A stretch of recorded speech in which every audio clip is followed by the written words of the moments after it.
খোকন তার স্ত্রীকে নিয়ে একটি ছোট্ট গাঁয়ে বাস করত। গ্রামেরই এক কোণে এক ভগ্নপ্রায় জমিদার বাড়ি ছিল। সেখানে ছিল এক পেতনির বাস। বছরের একটা নির্দিষ্ট সময়ে সেই পেতনির কাজ ছিল কারো না কারো প্রাণ হরণ করা। দিনটা এলেই খোকনের বউ ভয়ে ভয়ে থাকতো। তাই সে খোকনকে সাবধান করে বলল, শোনো গো, আজ কিন্তু সেই তিথি যে তিথিতে পেতনি তার মন মতো কাউকে মেরে নিজের কাছে রেখে দেয়। কাজে যাচ্ছ যাও, কিন্তু সাবধানে। হ্যাঁ, ঠিকই বলেছ গিন্নি। আজ পর্যন্ত তো জানাই গেল না ও পেতনি প্রতি বছর এই দিনে এমনটা কেন করে। শোনো, ও পথ দিয়ে আজ তুমি আর একা একা যেও না। যাওয়ার সময় নারায়ণ দাদাকে সঙ্গে নিয়েই যেও। আজ একটু সাবধানেই থেকো, কিছুই বলা যায় না। যদি হ্যাঁ হ্যাঁ গিন্নি, আমি তোমার কথা মাথায় রাখবো। আসি বুঝলে, না হলে যে বড্ড দেরি হয়ে যাবে, ফিরতেও রাত হয়ে যাবে। আসি, অনুমতি দাও। শোনো গিন্নি, আমার আসতে দেরি হতে পারে, তুমি চিন্তা করো না, সাবধানে থেকো। আমি নারায়ণ দাদার সঙ্গে সাবধানেই ফিরবো। হ্যাঁ হ্যাঁ, সাবধানে থেকো, আমাকে নিয়ে চিন্তা করো না। দুর্গা দুর্গা, হে ঈশ্বর, ওর সাথে থেকো। এ কি, এরা কারা? এ কি, তোমরা এখানে কি করছো? তোমরা জানো না এটা কোথায়? এটা ভুতুরে বাড়ি। ভয়ে আমাদের গা হাত পা কাঁপছে। যাও যাও এখান থেকে। তোমাদের এখানে আসতে কেউ দেখেনি? দেখলে সে তো বারণ করতো। সে কি, কি করছো তোমরা এখানে? চলো চলো চলো, পালাও পালাও, পেতনির আসার সময় হয়ে গেছে। ইয়ো ম্যান, তোমরা তখন থেকে কি সব বলছো? পেতনি সে আবার কে? পেতনি আমরা মানি না। আমরা অনেক দূর থেকে এসেছি এখানে পিকনিক করব বলে। কি বলে সেটা? কি বলছো তুমি তখন থেকে? পিকনিক করার জায়গা জুটলো না তোমার? চলো পালাও পালাও, জীবন নিয়ে বাঁচতে চাও তো পালাও। আজকের দিনে এখানে আসতে নেই।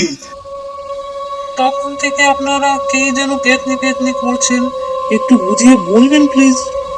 আমরা ঠিক বুঝতে পারছি না। অত বুঝাবুঝি আর কাজ নেই। বাঁচতে চাও তো আমাদের পিছনে পিছনে পালাও। যখন তখন পেতনির আবির্ভাব হবে এখানে।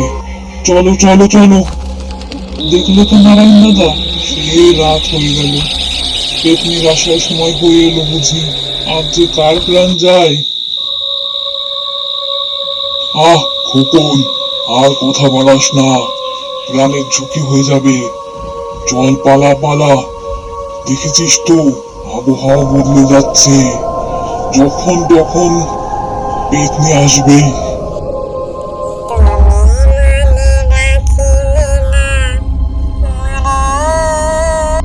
ওই ওই শুরু হয়ে গেছে তার।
ভগবানের কৃপায় জোর বাঁচা বেঁচে গেছি।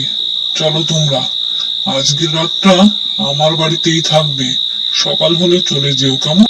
সর্বনাশ হতে হতে বেঁচেছি গিন্নি আজ। আজ পরাণ যেতই যেত পেতনির হাতে। শোনো, এনারা আজ রাতটুকু আমাদের এখানে থাকবেন, সকাল হলে চলে যাবেন। এনাদের জন্য কোনো খাবারের ব্যবস্থা করো। তুমি ওসব নিয়ে ভেবো না, খাবার আমি করেই রেখেছি, সবার হয়ে যাবে। তোমরা হাত মুখ ধুয়ে নাও, আমি খাবার বেড়ে দিচ্ছি, খেয়ে একটু বিশ্রাম করো। গিন্নি, বড্ড ধকল গেছে, খেয়েই শুয়ে পড়বো। ছেলেগুলো কোথায় যেতে পারে বলো তো গিন্নি? তোমাকে কি কিছু বলে যায়নি? আমাকে তো না বলেই বেরিয়ে গেছে। তুমি কি কিছু জানো? না গো, আমাকে তো কিছুই বলে যায়নি।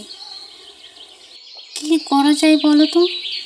পেতনির তো সেই তিথি এখনো কাটেনি, ওদের যদি কোনো বিপদ হয়ে যায়।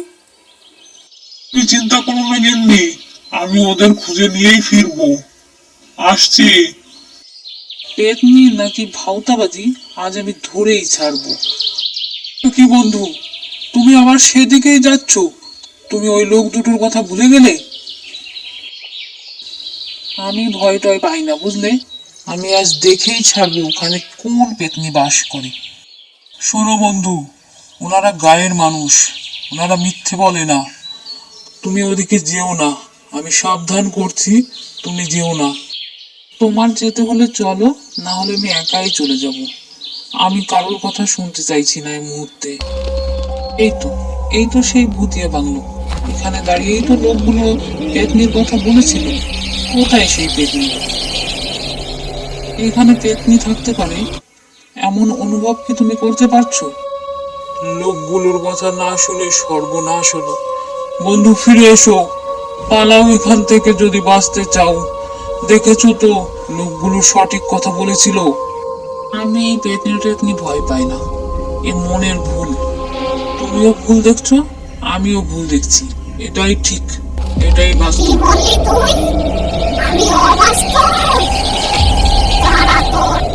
বন্ধু, বাঁচতে চাইলে ফিরে এসো, ফিরে এসো আমি বলছি। পালাও এখান থেকে, পালাও পালাও পালাও। না না না, ছেলেগুলোর এইভাবে আমাকে না বলে চলে যাওয়া অন্যায় হয়েছে। জানি না ওদের সঙ্গে কি ঘটে যাবে। ওদের আমি এত বার করে বারণ করলাম, আমার কথা শুনলই না। এটা ওদের ভারী অন্যায়। নারায়ণ দাদা, ছেলেগুলোকে তোমার বাড়িতে এসেছে গো। সকাল থেকে ছেলেগুলোকে খুঁজেই পাচ্ছি না। কি বলিস? গেল কোথায়? এতবার করে বারণ করার পরেও কি তারা সে পথে আবার গেল? এটাই তো বুঝতে পারছি না নারায়ণ দাদা। তারা কি সে পথে গেল নাকি বাড়ি ফিরে গেল? যদি বাড়ি ফিরে যায় তাহলে তো ভালোই হয়, তাই না? কি হলো গো, তাদের কোনো খবর পেলে? তারা কি সে পথে চলে গেল নাকি বাড়ি ফিরে গেল? দয়া করে পেতনির কবল থেকে আমার বন্ধুকে বাঁচান। চলুন চলুন। তোমাদের না আমি বারণ করেছিলাম ও পথে যেও না, সকালে হলেই বাড়ি ফিরে যেও। তাহলে আমাকে কিছু না বলে ও পথে গেলে কেন? হে ঈশ্বর, তুমি পথ দেখাও, হে ঈশ্বর তুমি পথ দেখাও। শোনো, এই মুহূর্তে ওখানে যাওয়া আমাদের ঠিক হবে না। না জানি তোমার বন্ধুর সঙ্গে এতক্ষণ পেতনি কি করে ফেলেছে। আমাদের এত করে বারণ করা সত্ত্বেও তোমরা আমার কথা শুনলে না। এখন দেখলে তো কত বড় বিপদ ঘটে গেল। আমি আপনাদের কথা বিশ্বাস করেছিলাম, কিন্তু আমার বন্ধুই আপনাদের কথা বিশ্বাস না করে ও পথে চলে গেছে। এখন কি করণীয়? হে ঈশ্বর, যা সর্বনাশ হবার তা হয়েই গেছে। দেখেছো তো, আমার কথা বিশ্বাস না করার ফল আজ তোমার বন্ধুকে ভোগ করতে হয়েছে। হায় কপাল, এ তুমি কি করলে? বন্ধু, তোমাকে বারণ করেছিলাম, এখন আমি তোমার বাবা মাকে কি জবাব দেব? বন্ধু, তুমি এ কি করলে?